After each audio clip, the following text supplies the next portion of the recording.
नमस्कार। चाणक्य प्रतियोगिता एकेडमी के ऑनलाइन चैनल पर आपका बहुत बहुत स्वागत है।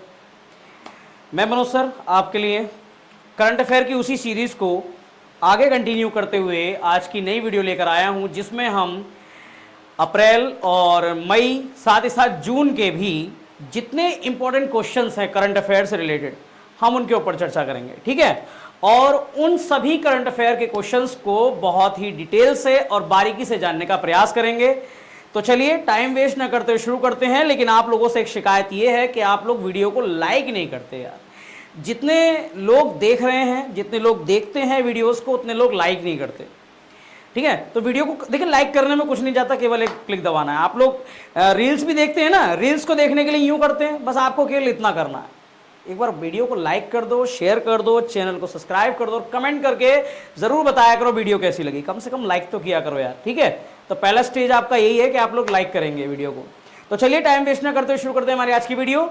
आज की वीडियो में हम जो अप्रैल मई जून के जो करंट अफेयर्स के जो महत्वपूर्ण क्वेश्चंस हैं, जो आपके लगभग सभी एग्जाम्स के लिए, चाहे वो एनडीए हो, सीजीएल हो, या आपके यूपीपी हो, और भी अदर जो स्टेट एग्जाम है या इंडियन एग्जाम्स में, उनमें सभी में आपके कारगर सिद्ध होंगे। ठीक है, तो चलिए उन सभी क्वेश्चंस को एक बार डिटेल से और बहुत ही बारीकी से पढ़ लेते हैं और शुरुआत करते हैं हमारे आज की क्लास की। तो आज का जो हमारा पहला क्वेश्चन है वो जून 2024 में अगले विदेश सचिव, फॉरेन सेक्रेटरी कौन बनाए गए हैं।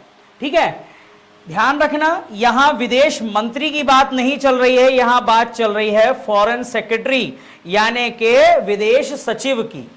जून 2024 में किसे विदेश सचिव बनाया गया है? जैसे कि आपको पता है कि 18वीं लोकसभा हो चुकी है और 18वीं लोकसभा में पुनः विदेश मंत्री चुनकर आए हैं एस जयशंकर प्रसाद। ठीक है, जिन बच्चों से मैंने क्वेश्चंस के आंसर मांगे थे, बहुत ही अच्छे क्वेश्चन, जो बहुत ही अच्छे आंसर्स दिए बहुत से बच्चों ने। ठीक है, कुछ बच्चों ने, और बाकी लोग भी यार प्रयास किया करो कि आंसर्स दिया करो। ठीक है, इसमें कम से कम देखिए मेरा कुछ भला नहीं हो रहा, बस आपको इतना है कि ऐसा लगता है कि बच्चे वाकई में उस चीज को देख रहे हैं, उस चीज को फॉलो कर रहे हैं। ठीक है, तो चलिए, जैसा कि आपको पता 18वीं लोकसभा के चुनाव हो चुके हैं और नए विदेश मंत्री बने हैं एस जयशंकर प्रसाद। लेकिन वही बात करें कि विदेश सचिव कौन बने हैं, तो विदेश सचिव बने हैं आपके विक्रम मिस्त्री। ये आप देख रहे हैं, इनका नाम है विक्रम मिस्त्री, ये भारत के नए विदेश सचिव हैं। ठीक है, थोड़ी सी बात कर लेते हैं। उप राष्ट्रीय सुरक्षा सलाहकार, आपको पता है राष्ट्रीय सुरक्षा सलाहकार कौन है? अजीत डोभाल। ठीक है, लेकिन यहां बात चल रही है उप राष्ट्रीय सुरक्षा सलाहकार थे ये पहले, कौन? विक्रम मिस्त्री। इन्हें अब अगला क्या बना दिया गया है? विदेश सचिव नियुक्त कर दिया गया है। ठीक है, ये कौन है? तो ये 1989 के भारतीय विदेश सेवा आईएफएस, इंडियन फॉरेन सर्विस के अधिकारी रह चुके हैं, आईएफएस रह चुके हैं। विक्रम मिस्त्री विनय मोहन क्वात्रा का स्थान लेंगे। इनसे पहले विदेश सचिव कौन थे? विनय मोहन क्वात्रा, उनका स्थान लेंगे। ठीक है, लेकिन अभी उनका कार्यकाल भी भैया 6 महीने बढ़ा दिया गया है। चलिए, विक्रम मिस्त्री का जन्म, ये इतना इंपॉर्टेंट नहीं है आपके लिए। विदेश सचिव की बात करें तो भैया भारत के शीर्ष राजनयिक और विदेश मंत्रालय के प्रशासनिक प्रमुख होते हैं। विदेश सचिव का जो पद है वो 16 अप्रैल 1948 को बना था और विदेश सचिव का जो मुख्यालय होता है वो नई दिल्ली में है। ठीक है, आगे बात करें अगले क्वेश्चन की तरफ। उम्मीद करता हूं समझ में आया होगा। अगले क्वेश्चन की बात करें तो भाई अगला क्वेश्चन है हमारा, जून 2024 में किसे 12वां विश्व हिंदी सम्मान 2023 से सम्मानित किया गया है? 12वां 12th विश्व हिंदी सम्मान 2023 वाला, ये 2024 में किसे दिया गया है? तो भैया इनका नाम है उषा ठाकुर। क्या नाम है? उषा ठाकुर नाम है, जिन्हें क्या मिला है? 12वां विश्व हिंदी सम्मान। ठीक है, इसके बारे में बात करते हैं थोड़ा सा, इनके बारे में। डॉक्टर उषा ठाकुर को नेपाल में भारतीय दूतावास द्वारा आयोजित हिंदी संवाद कार्यक्रम में हिंदी साहित्य के विकास में और उसके योगदान के लिए 12वां विश्व हिंदी सम्मान दिया गया। ठीक है, उन्होंने हिंदी और नेपाली में 40 से अधिक साहित्यिक का अनुवाद किया है, यानी कि 40 से अधिक बुकों को ट्रांसलेट किया है इन्होंने, और हिंदी भाषा को मजबूत किया है। यह पुरस्कार भारत सरकार के विदेश मंत्रालय द्वारा दिया जाता है। विश्व हिंदी साहित्य पुरस्कार विदेश मंत्रालय द्वारा दिया जाता है। 12वां विश्व हिंदी सम्मेलन कहां हुआ था? इंपॉर्टेंट करके लिख लेना। 12वां विश्व हिंदी सम्मेलन 2023 ये हुआ था आपके फिजी में। कहां आयोजित हुआ था? फिजी में हुआ था। अगले क्वेश्चन की तरफ बात करें। चलिए अगला क्वेश्चन है हमारा, अगला क्वेश्चन है कि राष्ट्रीय सांख्यिकी दिवस नेशनल स्टैटिक्स डे 2024 कब मनाया गया? देखिए नेशनल स्टैटिक्स डे हर साल कब मनाया जाता है? हर साल मनाया जाता है 29 जून को। क्यों मनाया जाता है? क्योंकि 29 जून को ही प्रशांत चंद्र महालनोबिस, पीसी महालनोबिस का जन्म हुआ था। यह है पीसी महालनोबिस, इनका जन्म हुआ था और इन्हीं के जन्म दिवस के अवसर पर राष्ट्रीय सांख्यिकी दिवस मनाया जाता है। क्योंकि पीसी महालनोबिस, प्रशांत चंद्र महालनोबिस एक बहुत ही महान गणितज्ञ और अर्थशास्त्री रहे हैं, तो इनका काफी योगदान रहा है, तो इसीलिए इनके जन्म दिवस के अवसर पर यह मनाया जाता है। प्रत्येक वर्ष 29 जून को राष्ट्रीय सांख्यिकी दिवस के रूप में मनाया जाता है। यह दिन भारतीय सांख्यिकी के जनक पीसी महालनोबिस के सम्मान में मनाया जाता है। प्रशांत चंद्र महालनोबिस का जन्म 29 जून 1893 को कोलकाता में हुआ था। ठीक है, इस दिन को मनाने का एक ही उद्देश्य है भैया कि दैनिक जीवन और नीति निर्माण में सांख्यिकी के महत्व को समझना। ठीक है, इसकी थीम जरूर याद रखेंगे। इसकी थीम क्या है 2024 की? कि निर्णय लेने के लिए डेटा का उपयोग, use of data for discussion. ठीक है, मेकिंग। राष्ट्रीय सांख्यिकी दिवस पहली बार 2007 में मनाया गया था। ठीक है, 2007 में मनाया गया था इस दिवस को। नेक्स्ट अगले क्वेश्चन की तरफ बात करें तो भाई भारतीय लोक और जनजातीय कला प्रदर्शनी, जिसको हुनर कहते हैं, कहां प्रारंभ हुई है? अच्छा, आपसे एक क्वेश्चन है कि जैसे ये हो गया भारतीय लोक और जनजातीय कला प्रदर्शनी हुनर कहां शुरू हुई है, ऐसे ही आपसे एक क्वेश्चन पूछता हूं कि लोकल शिल्पकारों और जो छोटे छोटे हस्तकला के जो मजदूर होते हैं, जो हस्तकला के जो कारीगर होते हैं, उनको बढ़ावा देने के लिए सरकार ने एक हाट चलाया था। उस हाट का नाम क्या था? हाट मतलब मेला कह सकते हैं। एक हाट चलाया था, उस मेले का क्या नाम था? ठीक है, आपसे क्वेश्चन पूछा जा रहा है, कमेंट करके जरूर बताएंगे। भारत सरकार द्वारा शिल्पकारों, कारीगरों को बढ़ावा देने के लिए एक हाट की शुरुआत की गई थी, मेले की शुरुआत की गई थी। उस मेले का क्या नाम था?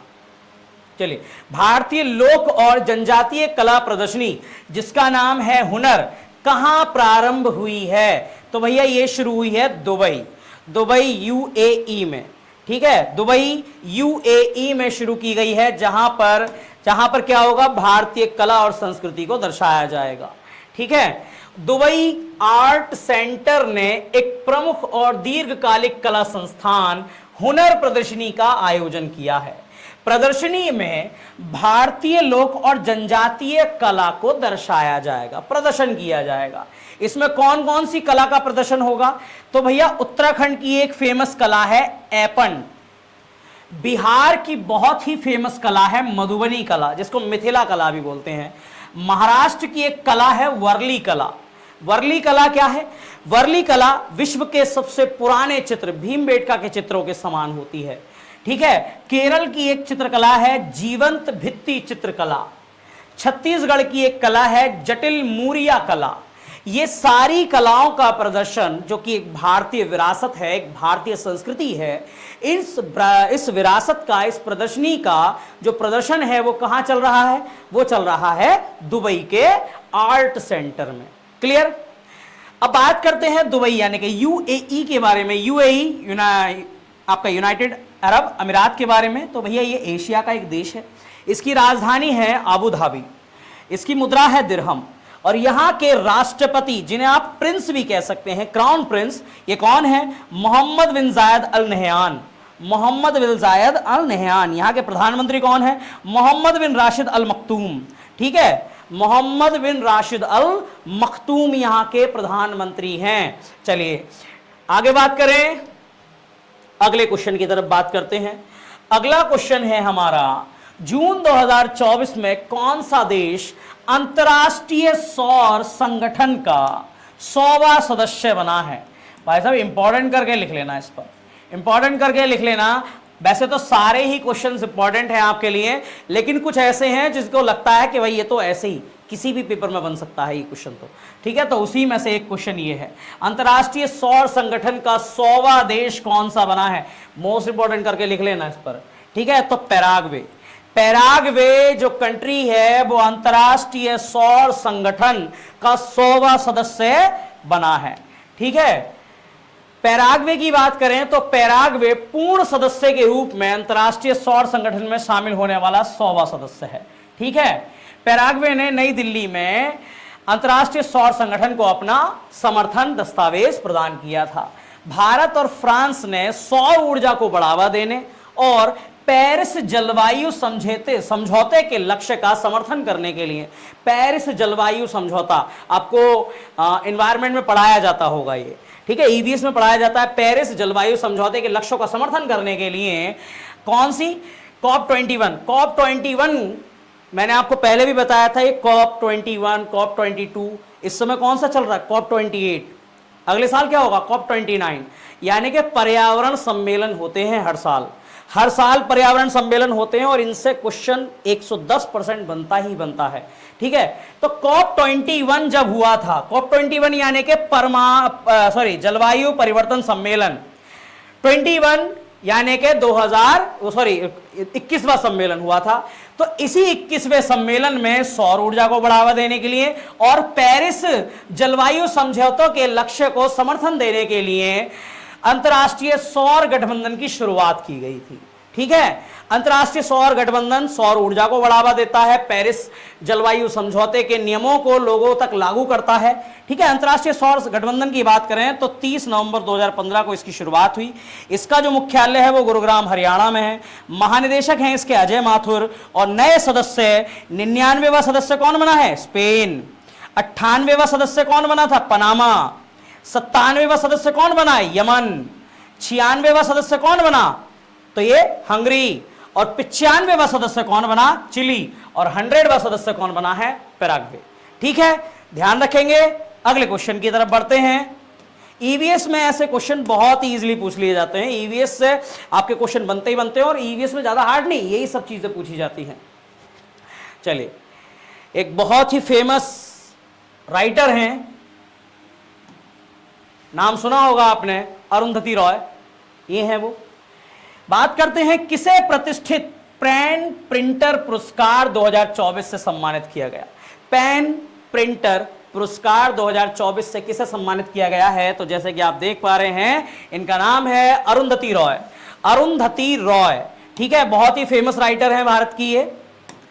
साहित्यिक योगदान के लिए एक महत्वपूर्ण मान्यता के रूप में बुकर पुरस्कार विजेता, ऑलरेडी बुकर पुरस्कार जीत चुकी हैं, बुकर पुरस्कार विजेता लेखिका अरुंधति रॉय को 2024 का प्रतिष्ठित पेन प्रिंटर पुरस्कार प्रदान किया गया, ठीक है। अरुंधति रॉय 10 अक्टूबर को ब्रिटिश लाइब्रेरी द्वारा सह आयोजित एक कार्यक्रम में यह पुरस्कार प्राप्त करेंगी। अरुंधति रॉय ने अपने पहले उपन्यास the God of small things, कई बार पूछा जा चुका है the God of small things उपन्यास किसका है, तो इनका पहला उपन्यास है the God of small things के लिए बुकर पुरस्कार जीता था। पहला ही इन्होंने नॉवेल लिखा और पहले नॉवेल पर ही इन्होंने कौन सा पुरस्कार जीता? साहित्य के योगदान का सबसे बड़ा पुरस्कार बुकर पुरस्कार जीता, ठीक है। और अभी ने क्या मिला है? पेन प्रिंटर पुरस्कार। पेन प्रिंटर पुरस्कार 2023 में ब्रिटिश लेखक माइकल रोसैन को दिया गया था। 2023 में किसे मिला है? ब्रिटिश लेखक माइकल रोसैन को। और 2024 में किसे मिलेगा? अरुंधति रॉय को। वर्ष 2009 में इंग्लिश पेन नामक चैरिटी द्वारा यह पुरस्कार स्थापित किया गया था। नोबेल पुरस्कार के विजेता नाटककार हैरोल्ड प्रिंटर की स्मृति में यह मनाया, इसमें दिया जाता है। नोबेल पुरस्कार विजेता, क्या नाम था उनका? Harold printer. इनकी याद में दिया जाता है कौन सा? पेन प्रिंटर पुरस्कार। 2023 में मिला है माइकल रोसैन को और 2024 में मिला है अरुंधति रॉय को। अरुंधति रॉय की कुछ फेमस बुक्स जो ऑलरेडी पूछी जा चुकी हैं, इनके बारे में चर्चा करेंगे और इन सभी बुक को आप लोग प्लीज उतार लें क्योंकि ये पूछी जा चुकी हैं। Books of Arundhati Roy, the God of small things, an ordinary person guide to empire walk talk, broken republic 3 essay, power politics, capitalism a ghost story, listen to grasshoppers, the cost of living Kashmir, the cases of the freedom, next public power in age of empire, shape of beast, the end of imagination। ये सारी ही कृतियां, सारी ही रचनाएं बहुत important है और पूछी जा चुकी हैं। ठीक है, तो उम्मीद करता हूं आप लोगों ने ये स्क्रीनशॉट ले लिया होगा। आगे बढ़ते हैं, अगले क्वेश्चन की तरफ बात करते हैं। तो जून 2024 में किसे फिर से 1 साल के विस्तार के साथ राष्ट्रीय मानवाधिकार आयोग का महासचिव बना दिया गया है। ये पहले से ही राष्ट्रीय मानवाधिकार आयोग के महासचिव रह चुके हैं। इनका कार्यकाल 1 साल के लिए बढ़ा दिया गया है। तो किनका कार्यकाल राष्ट्रीय मानवाधिकार आयोग में 1 वर्ष के लिए बढ़ा दिया गया है? तो भाई इनका नाम है भरतलाल। क्या नाम है? भरतलाल नाम है। ठीक है, राष्ट्रीय मानवाधिकार आयोग की थोड़ी सी बात करेंगे। चलिए पहले बात करते हैं भरतलाल के बारे में। तो सेवानिवृत्त रिटायर्ड IFS रह चुके हैं, इंडियन फॉरेस्ट सर्विस में रह चुके हैं, फॉरेन सर्विस नहीं, फॉरेस्ट सर्विस में रह चुके अधिकारी भरतलाल को राष्ट्रीय मानवाधिकार आयोग के भारत के महासचिव के रूप में 1 साल का इनका कार्यकाल बढ़ा दिया गया है। राष्ट्रीय मानवाधिकार आयोग की बात करें तो भैया इसकी शुरुआत हुई थी 12 अक्टूबर 1993 को। इसका मुख्यालय नई दिल्ली में है और वर्तमान अध्यक्ष हैं अरुण कुमार मिश्रा। ठीक है, अरुण कुमार मिश्रा ये महासचिव हैं जो बने हैं भरतलाल, अध्यक्ष नहीं है, ध्यान रखना।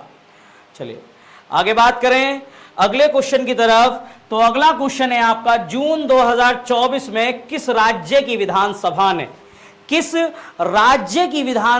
ने राज्य का नाम बदलने का प्रस्ताव दूसरी बार पारित किया है? मतलब भारत के 28 राज्यों में से एक राज्य ऐसा है जो चाहता है कि भैया उसके राज्य का नाम बदल जाए। ठीक है, तो कौन सा राज्य है भाई? केरल। केरल ने दूसरी बार राज्य का नाम बदलने के लिए प्रस्ताव पारित कर दिया है। ठीक है, क्या नाम रखना चाहता है केरल अपना? केरल की सरकार केरल का नाम क्या रखना चाहती है? तो केरल विधानसभा ने सर्वसम्मति से 1 वर्ष में दूसरी बार प्रस्ताव पारित किया है जिसमें भारतीय केंद्र सरकार से संविधान में राज्य का नाम केरल से बदलकर केरलम करने का अनुरोध किया है। केरल से बदलकर केरलम करने का अनुरोध किया है। केरलम शब्द मलयालम शब्द है जिसका अर्थ होता है वह भूभाग जो समुद्र से निकला हो। वह भूभाग जो समुद्र से निकला हो, इसकी किसका है अर्थ है? केरलम का। और कौन सी भाषा का शब्द है ये? मलयालम भाषा का। वहां के मुख्यमंत्री पिनरई विजयन ने प्रथम अनुसूची में इस परिवर्तन को प्रभावी बनाने के लिए भारतीय संविधान के अनुच्छेद 3 को लागू करने का आह्वान किया है। आपने अनुच्छेद 3 पढ़ा होगा, भाग 1 अनुच्छेद 3 के किसी भी राज्य की सीमाओं में परिवर्तन, राज्य का नाम परिवर्तन हो सकता है। ठीक है, अनुच्छेद 3 के अकॉर्डिंग। भारतीय संविधान के भाग 1 में शामिल तीसरा अनुच्छेद है जो संघ के नए राज्यों के गठन, संघ में मौजूद राज्यों के नामों, सीमाओं, क्षेत्रों में किसी भी प्रकार का परिवर्तन या संशोधन करने का वर्णन करता है। केरल की बात करते हैं भाई। केरल की स्थापना हुई थी 1 नवंबर 1956 को।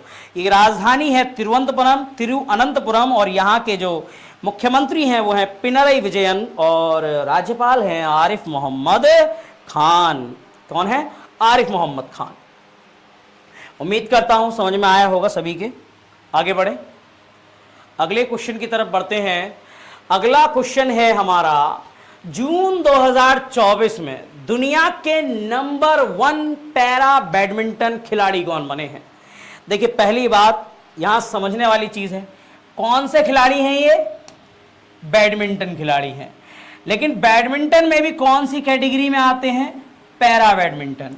मैंने आपको पहले भी बताया था, पैरा शब्द जहां लग जाए वहां समझ लेना कि विकलांग कह सकते हैं आप, ठीक है।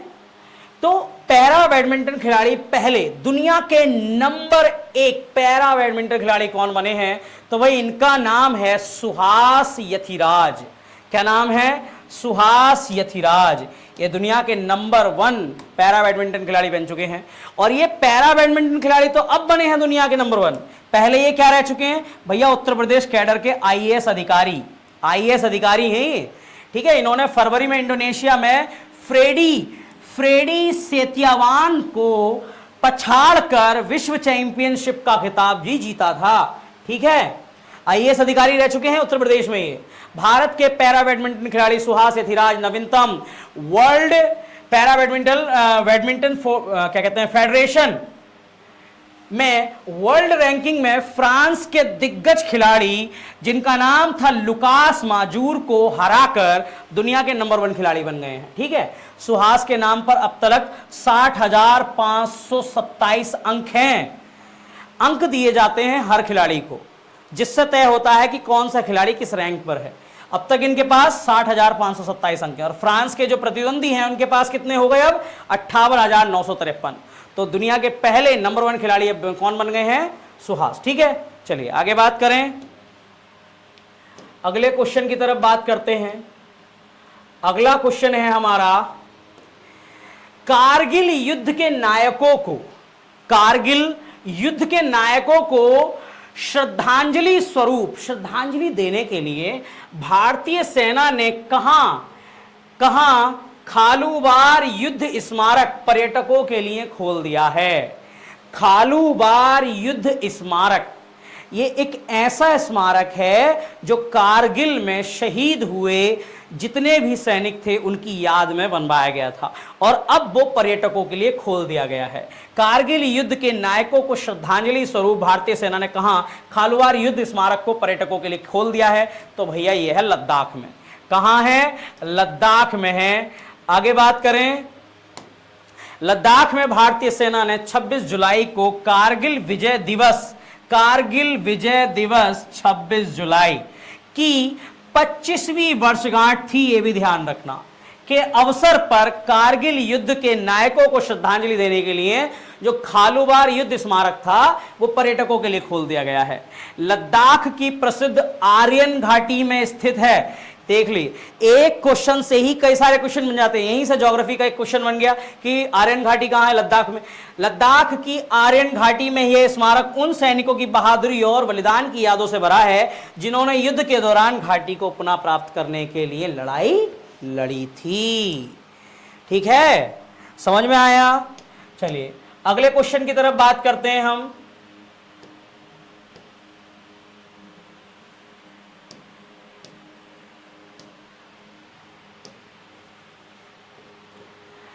अगला क्वेश्चन है हमारा और लास्ट क्वेश्चन है ये कि आईसीसी पुरुष T20 वर्ल्ड कप 2024 का खिताब किसने जीता है? आईसीसी इंटरनेशनल क्रिकेट काउंसिल पुरुष T20 वर्ल्ड कप 2024 का खिताब किस टीम ने जीता है? तो भैया भारत ने जीता है, सभी को पता है भारत ने जीता है ये खिताब। ठीक है, थोड़ी सी बात कर लेते हैं आईसीसी T20 वर्ल्ड कप 2024 के बारे में और उससे लगे कुछ महत्वपूर्ण क्वेश्चनों के बारे में। आईसीसी पुरुष T20 वर्ल्ड कप 2024 के फाइनल में भारत ने साउथ अफ्रीका को 7 रन से हराया। साउथ अफ्रीका को 7 रन से हराया। भारत ने 20 ओवर में 7 विकेट लिए। भारत ने 20 ओवर में 7 विकेट पर 176 रन बनाए। वहीं साउथ अफ्रीका ने 20 ओवर में 8 विकेट पर 169 रन बनाए। क्लियर? दोनों ने 20 ही ओवर खेले, वहीं 176 और 169 रन बनाए। विजेता को कितने करोड़ रुपए की राशि दी गई है भैया? भारत को दिए गए हैं 20.40 करोड़ रुपए, यानी कि 2.4 मिलियन अमेरिकी डॉलर। वहीं उप विजेता यानी कि साउथ अफ्रीका को कितने मिले हैं? 10.67 करोड़ रुपए, यानी कि 1.28 मिलियन डॉलर। इस बार भारत के विजेता जो विजेता हैं उनके कप्तान कौन है? किसकी कप्तानी में हमने ये वर्ल्ड कप जीता है? तो रोहित शर्मा। उप विजेता दक्षिण अफ्रीका के कप्तान कौन थे? इनका नाम था एडम मार्कम। ठीक है, मैन ऑफ द सीरीज या ये कहें कि player of the tournament, man of the series या प्लेयर ऑफ द टूर्नामेंट किसे चुना गया भैया? तो भारत के तेज गेंदबाज जिनका नाम है जसप्रीत बुमराह, इन्हें मैन ऑफ द सीरीज या tournament of the player of the tournament चुना गया है। मैन ऑफ द मैच किसे बनाया गया भाई?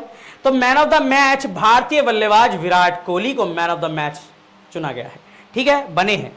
सबसे ज्यादा रन किसने लिए हैं? तो अफगानिस्तान के खिलाड़ी हैं जिन्होंने 281 रन लिए हैं। इनका नाम है रहमानुल्लाह गुरबाज, इन्होंने 281 रन लिए हैं, अफगानिस्तान की टीम के हैं। सबसे ज्यादा विकेट किसने चटकाए हैं भाई? सबसे ज्यादा विकेट भारत के अर्शदीप सिंह और अफगानिस्तान के फजल हक फारूकी ने, दोनों ने 17-17 विकेट लिए हैं। कितने? 17-17 विकेट लिए हैं दोनों ने।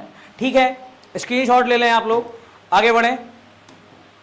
थोड़ी सी और बात करते हैं, कहां आयोजित किया गया था आईसीसी T20 वर्ल्ड कप 2024? तो भैया ये वेस्ट इंडीज और अमेरिका में हुआ था। ठीक है, फाइनल हुआ था आपका अमेरिका में। कौन सा संस्करण है? 9वां संस्करण है। T20 वर्ल्ड कप कराती कौन सी संस्था है? तो आईसीसी, इंटरनेशनल क्रिकेट काउंसिल, अंतरराष्ट्रीय क्रिकेट परिषद कराती है इस मैच को। अच्छा, मैच का फॉर्मेट क्या है भाई? T20 है, जैसे वनडे होता है ऐसी T20 वर्ल्ड कप है। टोटल कितनी टीमें शामिल थी भाई? 20 टीमें शामिल थी इस वर्ल्ड कप में। कुल मैच कितने हुए हैं? 55 मैच हुए हैं। अच्छा, ये जो T20 वर्ल्ड कप हुआ है इसका एक ऑफिशियल सॉन्ग आया था। ऑफिशियल सॉन्ग क्या था? Out of this world, out of this world. पहली बार शामिल T20 वर्ल्ड कप 2024 में कौन सी टीमें ऐसी हैं जो पहली बार शामिल हुई हैं? तो कनाडा, युगांडा और यूएसए। कनाडा, युगांडा और यूएसए, 3 ऐसी टीम हैं जो पहली बार शामिल हुई हैं T20 वर्ल्ड कप में। और थोड़ी सी बात कर लेते हैं डिटेल से इसके बारे में। भारत ने आखिरी बार T20 वर्ल्ड कप कब जीता था? तो भैया 2007 में जीता था। कब जीता था? 2007 में जीता था। और अब 17 साल बाद जीता है 2024 में। ठीक है, चलिए देखिए, थोड़ा सा यहां कंफ्यूज मत हो जाना, थोड़ा सा कंफ्यूज मत हो जाना। आईसीसी T20 वर्ल्ड कप 2007 में जीता है, यानी कि 17 साल बाद। 2007 में जीता था और अब जीता है 17 साल बाद। 11 साल के बाद कोई आईसीसी ट्रॉफी जीती है। आईसीसी ट्रॉफी कितने साल बाद जीती है? 11 साल बाद। इससे पहले 2013 में जीती थी हमने। ठीक है, वहीं 13 साल बाद कोई वर्ल्ड कप जीता है। सब उससे पहले कब जीता था? 2011 में जीता था, वनडे वर्ल्ड कप। ठीक है, साहिल चौहान जो कि एस्टोनिया के खिलाड़ी हैं ने 27 गेंदों में सबसे तेज शतक बनाया है। 27 गेंदों में शतक बनाकर इन्होंने क्रिस गेल का रिकॉर्ड तोड़ दिया भाई साहब। क्रिस गेल ने तो 30 गेंदों में शतक बनाया था, इन्होंने 27 गेंदों में शतक बनाकर रिकॉर्ड तोड़ दिया है। पैट कमिंस की बात करें तो ये ऑस्ट्रेलिया के गेंदबाज हैं। इन्होंने T20 वर्ल्ड कप 2024 में लगातार 2 हैट्रिक ले ली। 2 हैट्रिक का मतलब लगातार 6 विकेट लेना।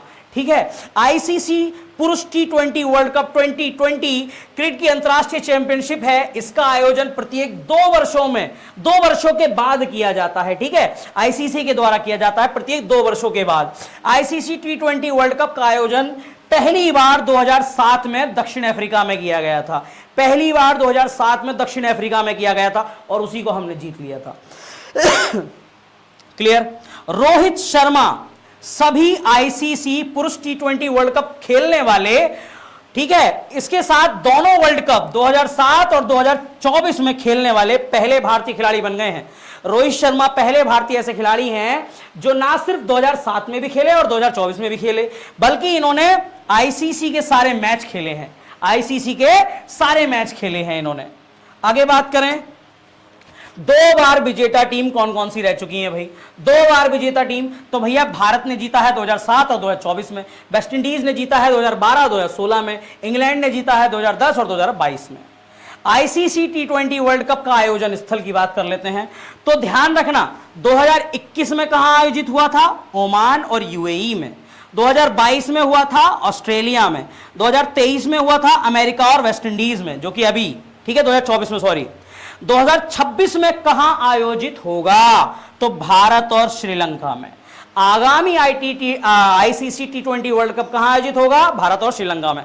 2028 में ऑस्ट्रेलिया और न्यूजीलैंड में, और 2030 में इंग्लैंड, आयरलैंड और श्रीलंका में। ठीक है, चलिए आगे बात करें। चलिए आज के लिए बस इतना ही। ये था आज की महत्वपूर्ण करंट अफेयर्स से रिलेटेड जितनी भी न्यूज़ थी, ठीक है, उनका संग्रह। आज आपको जितनी भी मैंने इंपॉर्टेंट न्यूज़ कराई हैं सभी की सभी बहुत ज़्यादा इंपॉर्टेंट है, तो ध्यान रखना इनको सभी को, यानी इग्नोर किसी को नहीं करना। और खासकर मैंने जो आईसीसी T20 वर्ल्ड कप है इसके ऊपर एक अलग से वीडियो बनाता, लेकिन मैंने इसी में सब आपका क्लियर करा दिया, ठीक है, इसी में आपका क्लियर करा दिया। अब आपको अलग से पढ़ने की आवश्यकता नहीं है, इससे बाहर आपका आईसीसी T20 वर्ल्ड कप नहीं आएगा। तो ठीक है, आज के लिए बस इतना ही। जब मैं आपके लिए थोड़ी मेहनत कर रहा हूं तो आपका भी इतना हक बनता है कि आप वीडियो को लाइक करें, शेयर करें और चैनल को सब्सक्राइब कर लें और कमेंट करके जरूर बताएं वीडियो कैसी लगी। आज के लिए बस इतना ही, सभी को जय हिंद।